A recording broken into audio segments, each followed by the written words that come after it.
Have Hunter Shea up in just a second talking about his latest book, The Tortures of the Damned.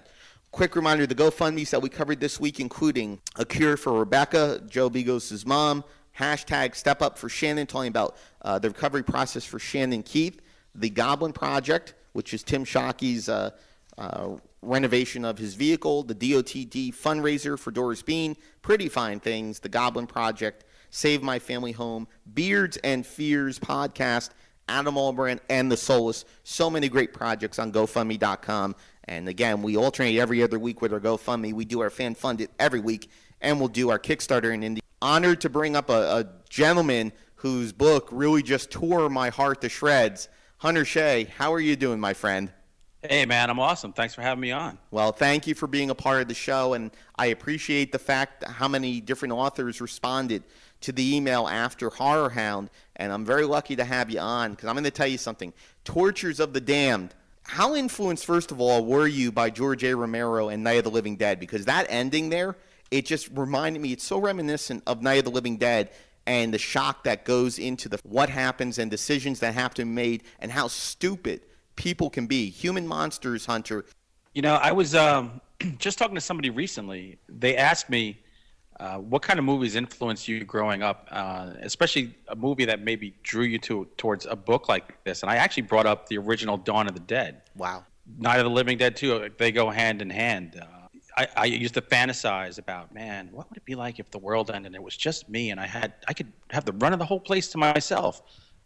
But then eventually somebody would get me because, I mean, we're our own worst enemies.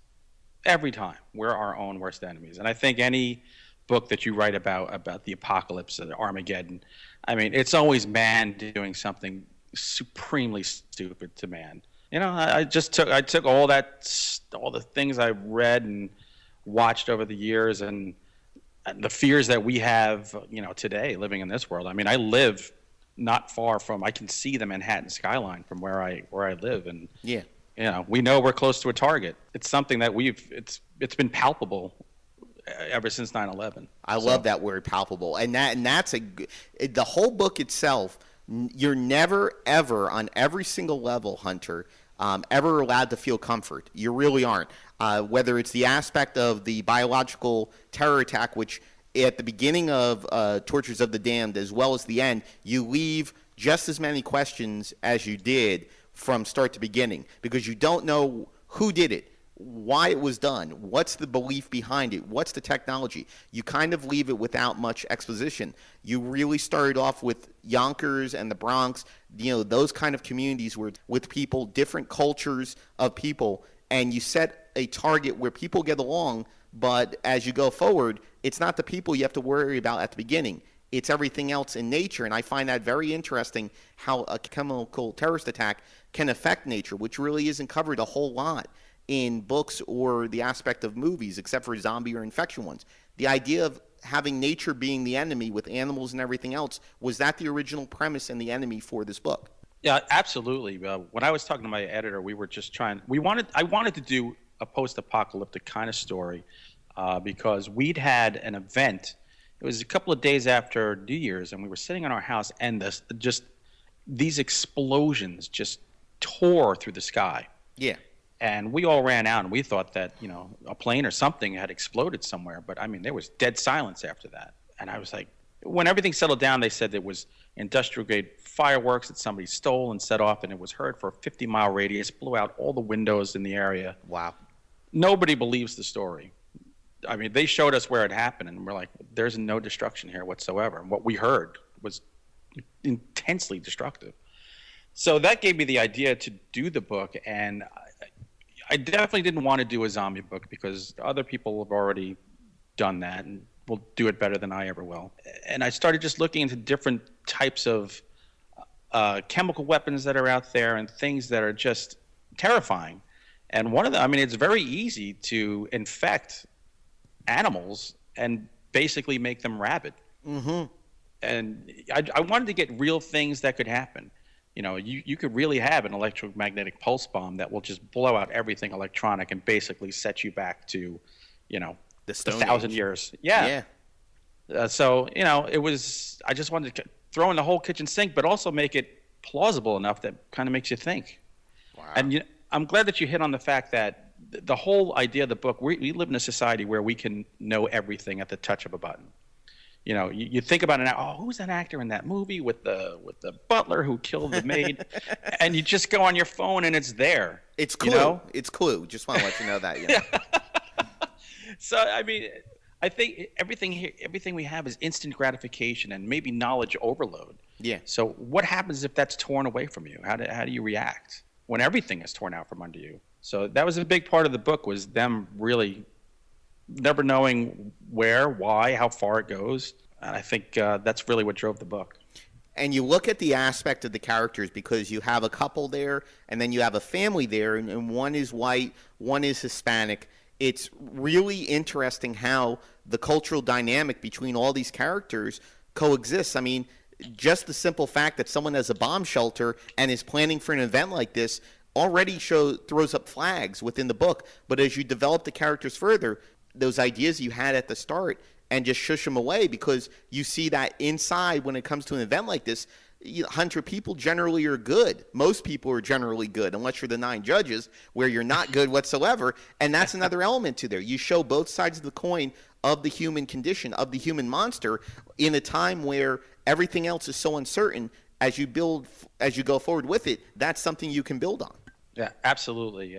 I'm not one of these total fatalists who thinks that everybody is essentially bad. Yeah. I like to think that there are good people out there, but I also think that sometimes if you strip away civility, the rules, I worry about those good people. How long will those good people survive?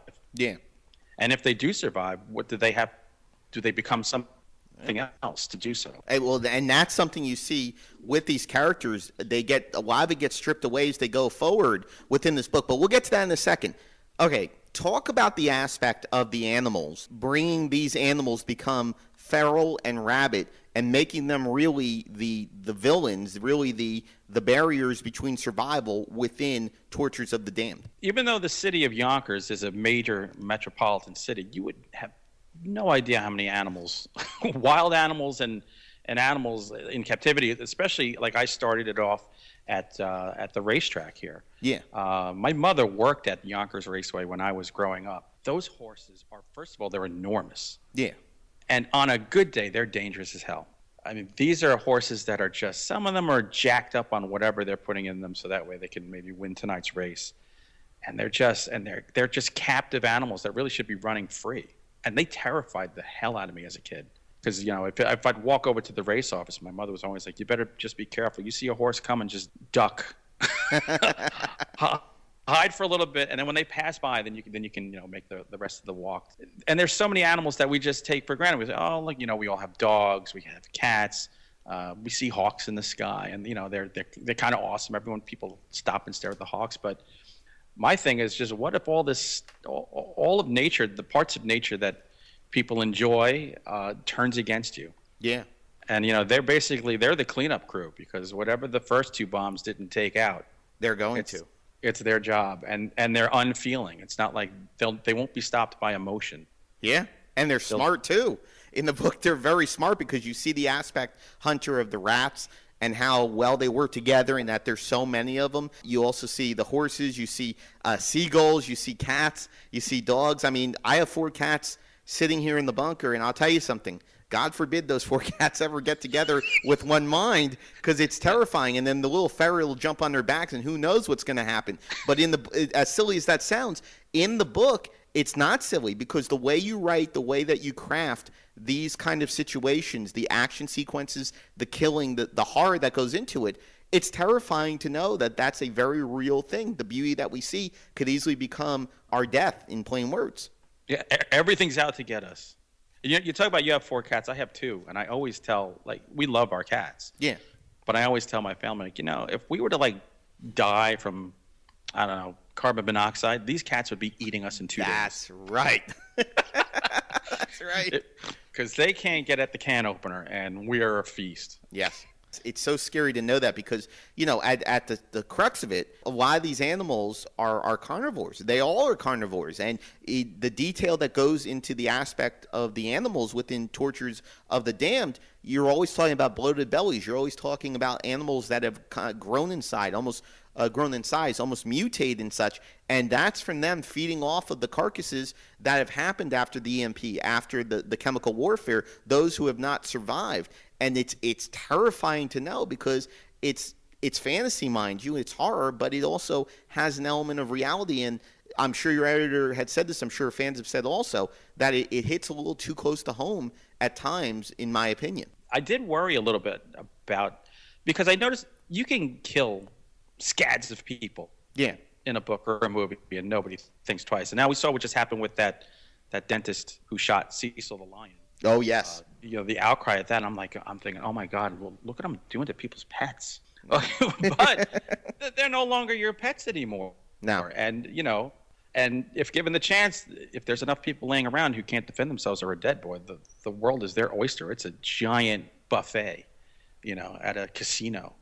Wow. Super discount buffet. So I'm hoping that when people read it, and if they read something happening with dogs, they separate their pet and maybe just superimpose like Cujo's face over all these dogs, because that's basically. And I love Cujo. So. Well, you also write this book, Hunter. It's a very sensory book, and I recall chapter 77 where the characters are all together, and one of the lines that was brought up was, "It smells normal." And this is after weeks of the smell of decaying bodies and the aspect of all these terrible things that have happened. When you write a book like this, where it's basically character-driven through a city and you have certain obstacles, but it's not like explosions and it's not like the aspect of big, exciting storylines. It's very methodical, very paced. You've got to write it sensory. You've got to be able to connect it. You've got to make sure the reader is there. They have to work for it. That aspect of sensory, talk a little bit about that in your writing. If the world truly ends around you, it's not only going to feel different, everything's going to look different. It's going to look strange to you. It'll sound different because you're not going to hear all the things, all that white noise that you hear every day in your life. Yeah. The cars and the planes and the people and horns. I mean, that's all gone. It's almost like it's emerging from a shelter into what is almost like a sensory deprivation chamber. Your senses are just on overload. I mean, if you come to it, you smell dead bodies, which, I don't know. In my neighborhood, that's normally not something you smell. Yeah. Not mine either. But every sense is assaulted with information that it's not used to processing at the same time.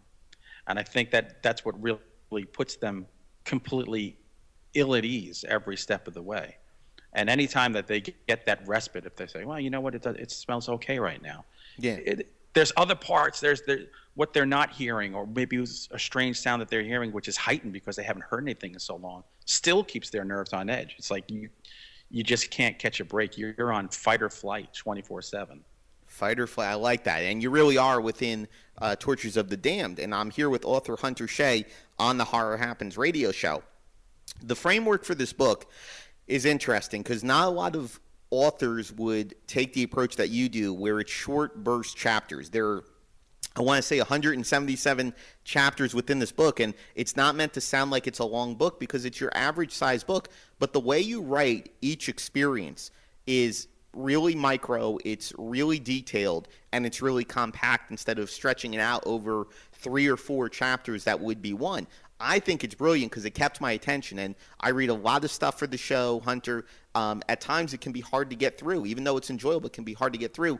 We live in a short, impulsive nation. We live in short, impulsive, it's got to be quick, got to be now. Was that something behind the framework for this book and how you broke up the chapters, or is it just the way that you found the sequence of events going? The answer is in what the original title of the book was, Run Like Hell.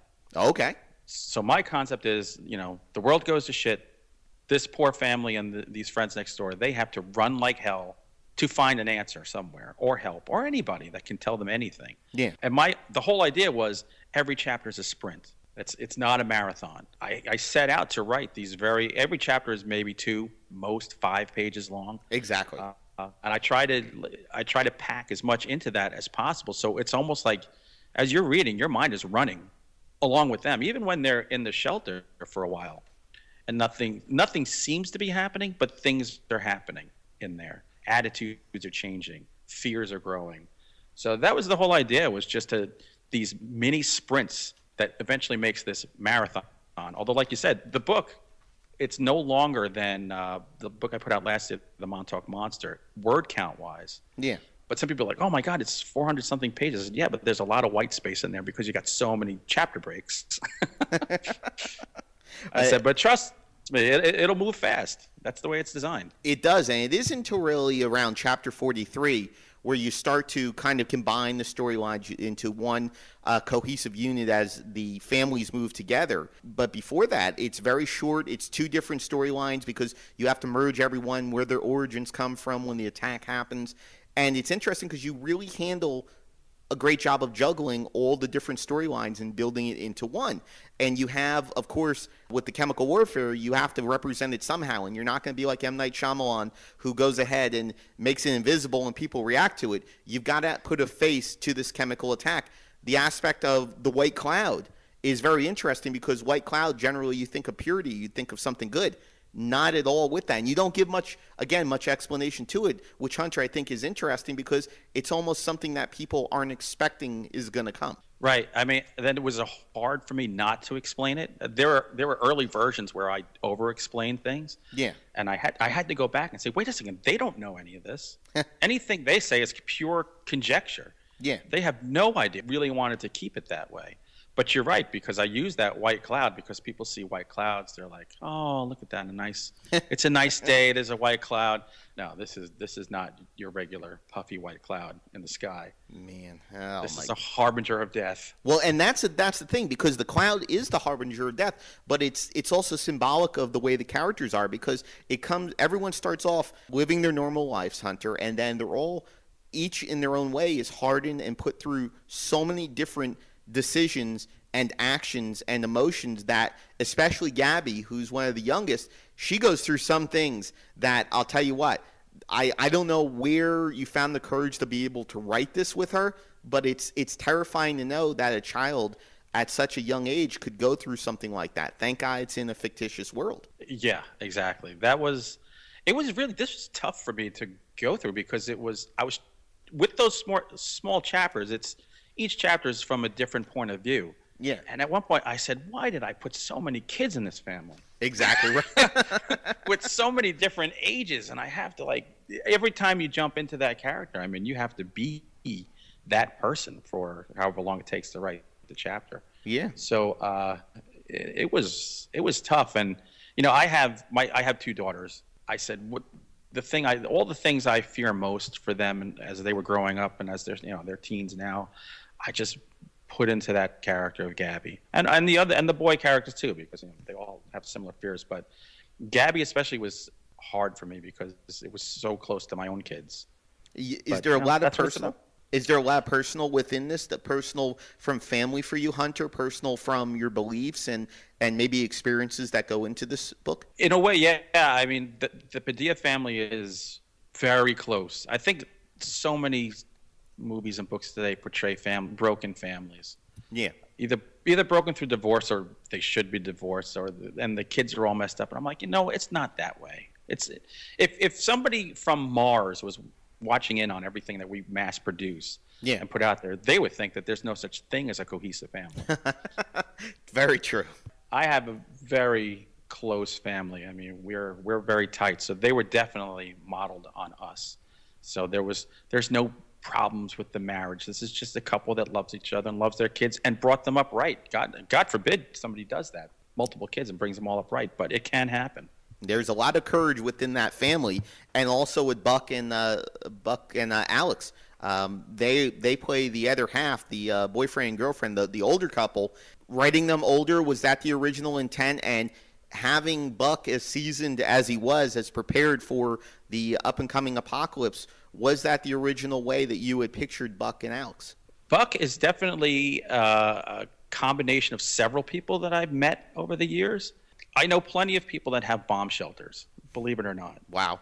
Some that have had them since, the house has been built during the Cold War, but others that have put ones in since 9/11. So yeah, he's a combination of about 3 guys that I know, and they're all older. Yeah. Older and wiser, and have expendable income so they can stock up their shelters. Must be nice to have that expendable income. Yeah, exactly. I wish I aspire to be Buck one day. Wow. I know who to come to when the apocalypse comes. I appreciate that very much. You come on. Look, if the apocalypse comes, it's going to happen somewhere around New York, so don't come anywhere near me. You're in trouble. You're running the wrong way. You know what? That's actually a really good segue to what I was thinking about with New York City. That as itself is a character, whether it's in film, Hunter, or writing. It's a huge character, all the nooks and crannies, the history, the personalities, the melting pot, the architecture. There's so much to it. How much of an influence is it to you? Is it more than the location, or did it really play heart and soul into what Tortures of the Damned was and is? I said it in Yonkers because it's very close to New York City. I know all the nooks and crannies, but Yonkers is a very diverse city. Yeah. And there's a lot. It's a big city. There's millions of people here, and it's a large city in terms of size. And there's all these different pockets that you can go into now. I mean, there's parts right now. It's the sun's going to go down in a couple hours. I won't drive there. Yeah. But then 2 blocks away, you've got these beautiful houses that are by the water. So the city itself played a very important part because depending on wherever the Padillas were, the best and the worst aspects of that area of the city would kind of come alive. Yes, very much so. Yeah, so I definitely use that to propel them along, but also the location dictated what they were going to come across. So if somebody who reads this book and lives in Yonkers, and they'll see where the Hawks come, they'll be like, oh yeah, that's where the Hawks are always hanging around. Wow. And where the gang comes in, they'll be like, yep, that's right around the border where the gangs are. Wow. So it's a big part of it. I was going to say, is that how you set up the sequence of the different barriers and different villains and different obstacles within it based on the geography from the initial house with the Padillas and Buck and Alex spanning out? Or did you have a certain sequence for the animals and the 9 judges, and then later on the typical white people who go ahead and do things like that? Was there a sequence to it? The sequence was actually, I mapped it out in my head because where they go into the bomb shelter was actually, in my mind at least, the house where I grew up in. Yeah. So I said, all right, I'm going to take them here. And I drew a map, literally physically drew a map, and I said, I want to get them from here, and by the end of the book, I want them to be here. Yeah. And there were 5 different ways they could have gone to get them there. And the way I picked, as I would move along and I'd look up at the map, I'd say, well, this is what's prevalent over here. So it was the route to get to the end started everything. And as I went along, every time I looked up, I'm like, all right, where am I in here? The type of animal or person would come to me because I'd say, oh, that's what hangs out over there. Interesting. Yeah. Interesting. God, I love it. I absolutely love it because of the fact that it's not every book that you read or every movie that you see where the animals have such an important role and can be as deadly as it is. Nowadays, the only time you really see that is reality TV. I mean, you know, other than that, you see some pretty silly shit when it comes to animals. Right. Like today I watched Zombievers. It's zombie beavers going through and turning people into zombievers and stuff. And you sit back and it's funny and you laugh and, you know, there's some cringe moments to it. But within Tortures of the Damned, which came out on July 28th, you can get on Amazon.com, it's definitely more developed because you give them personalities, you give them strategy, you give them the aspects that people really fear but kind of don't think about because they think they're in control of these animals, especially the domesticated ones like the cats and like the dogs. Yeah, it's funny you mentioned Zombievers. I actually love that movie. A lot of people do. A lot of people love it. It's silly. And I mean that in the best possible way. It's dumb fun. Exactly. Yeah, exactly. It's popcorn cinema. Yeah. You know what? When you talk about movies, when I was doing the animals, I was thinking back to like watching. I grew up right by a movie theater 2 blocks from my house, and they would show double features for $2.50. Yeah. So I used to watch Empire of the Ants. When Empire of the Ants came out, I think I watched that 10 times. Wow. You know, Food of the Gods, I was just thinking of all these movies where like giant animals and insects attack, or even regular size animals attack. So that was kind of like my inspiration for every time I was going to the animals. I was like, just remembering how much I used to just flip out in the movies watching those scenes. Not flip out, well, sometimes be kind of scared, but I love the concept of nature biting back, you know? Yeah, nature does bite back. And one of the things that you point out in the book, and I'm here with author Hunter Shea on the Horror Happens radio show. Hunter, you talk about the aspect of a pampered society and how fast it crumbles. I believe Buck says that, how fast it crumbles. And with that, it doesn't take necessarily animals to do this, but we're such a pampered society, we don't think it can happen, even though it has happened. And every year we seem to less and less remember what happened on 9/11. You go back to it and you say, if this happened again, who knows if we would be prepared? Because other places it happens a lot and they're never prepared, and it happens on a regular basis. Talk a little bit about that pampered society and crafting the world before the EMP and the chemical warfare. I just think this is a strange time that we live in. Like I said before, it's all about instant gratification.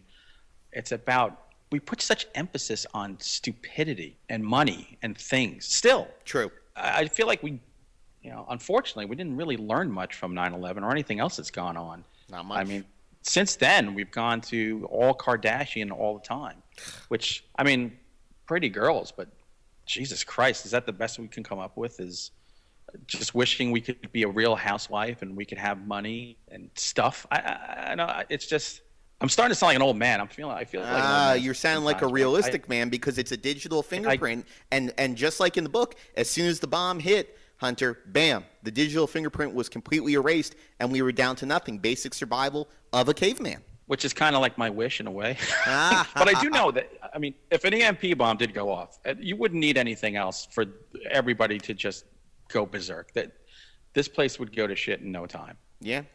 If you lost all ability to communicate, if you lost, your money's gone. It's all handled electronically. Unless you start, people storm the banks. It's game over. Yeah. And we're so complacent, despite the fact that we live in a dangerous world. I just wanted to explore that aspect of what happens to good and bad people when you've kind of been laying back thinking everything's fine and just the rug is pulled out from under you. In this book, there's a lot of macabre. It has, at certain points, an old school horror feel. The 9 judges are very interesting characters because, at least my perspective, Hunter, and you can tell me if I'm right or wrong with it, I don't think at first the 9 judges were going to be as much of an aggressor as Padilla's, and Buck and Alex made them out to be, because, again, I think humans are the scariest villains, the scariest monsters, and they're their own worst enemies with it. If they had just went with the 9 judges, if they had just kind of made a compromise, if things had not accelerated so much, the situation might have been a little bit different. That's my perspective on it. Am I close to it, or were the 9 judges always the human aggressor pretty much up until the very end? You're right, because it possibly could have gone another way. Yonkers as a city has had a gang problem for years, to the point where a few years ago, the FBI came in and they rounded up hundreds of people to try to clean everything out. But, wow. It slowly comes back, and they're aggressive in the best of times. But on another level, they're human beings. Exactly. So there's always that chance. As dangerous as that they are, you think in the back of your mind, some people will think, you know what, maybe if we just negotiate, we can get our way out of this. Everyone will be fine. We'll part ways, and nobody's hurt. If you have a large enough group of people like they had, there are going to be other people who think, you know what, we have to take action first because they're going to get us no matter what we say or do. It's the cover of the book. They're bastards. Well, out of the book, and we won't get into details with this, but who is the hardest to let go of? Because just about everyone in the book meets a certain fate without saying too many words. Who is the hardest to write off? It's hard to say without giving it away. I will say one of the children. Okay. There you go. Okay, I know what you're talking about. And yes, because it's that child and Dakota who are exposed to that white cloud. Am I correct in what I'm saying? Yep, that's right. Okay.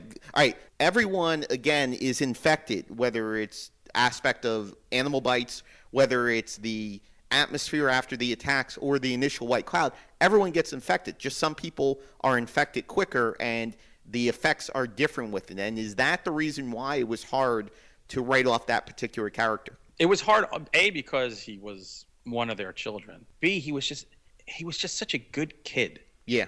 And my oldest daughter he was based on her. Wow. She's just such a good, honest, kind of naive kid. Yeah. And they're around the same age, and so that was a hard decision to make. A big part of the book is when everything changes, when your whole world just changes overnight. Who is better at adapting? True. The adults who are stronger, maybe they think they're smarter, have seen more, or the kids who just kind of roll with it and have to accept the new world for the way it is.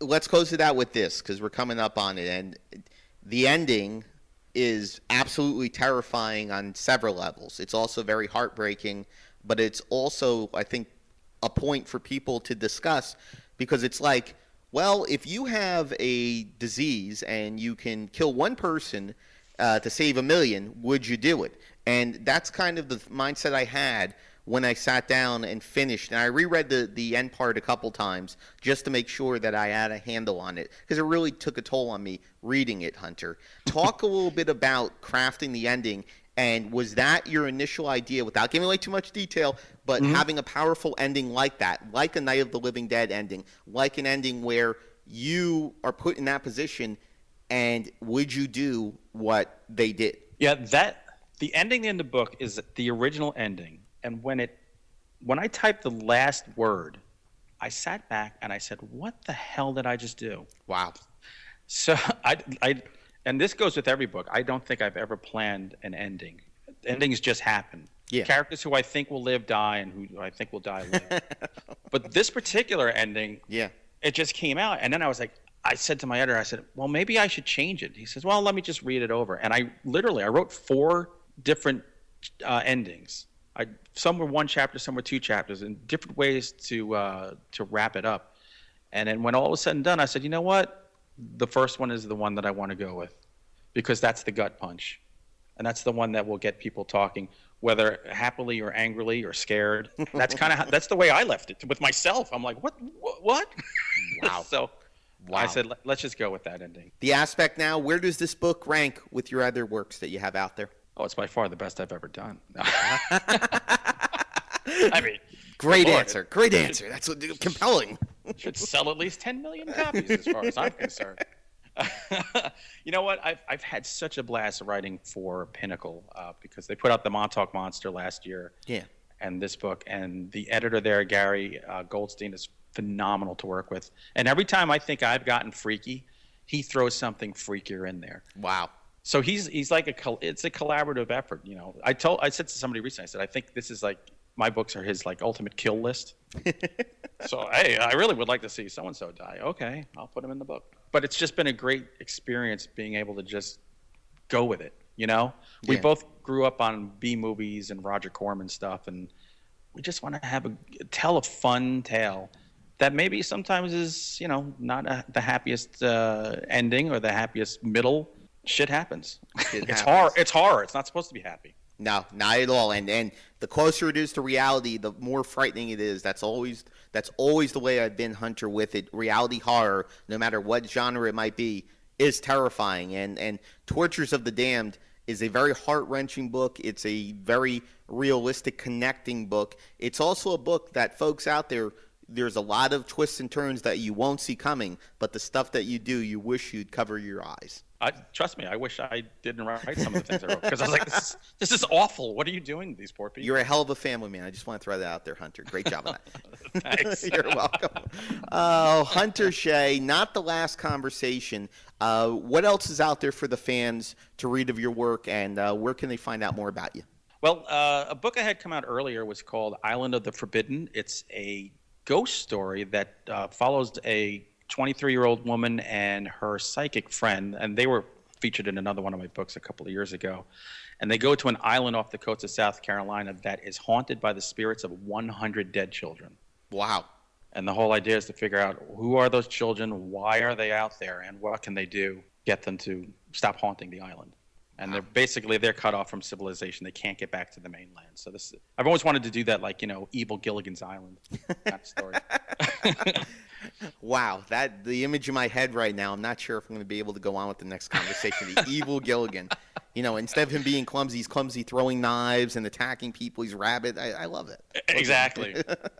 And yeah, I just want to say in a couple of weeks, I have another book coming out with Sam Hain. It's called The Dover Demon. And it's based on the actual cryptid, the Dover Demon, that was spotted in Dover, Massachusetts in 1977. Wow. I got the idea from Lauren Coleman, the cryptozoologist. I was up at his museum a couple of years ago in Portland, Maine, and I said, "What's a cryptid nobody really writes about, like fiction-wise?"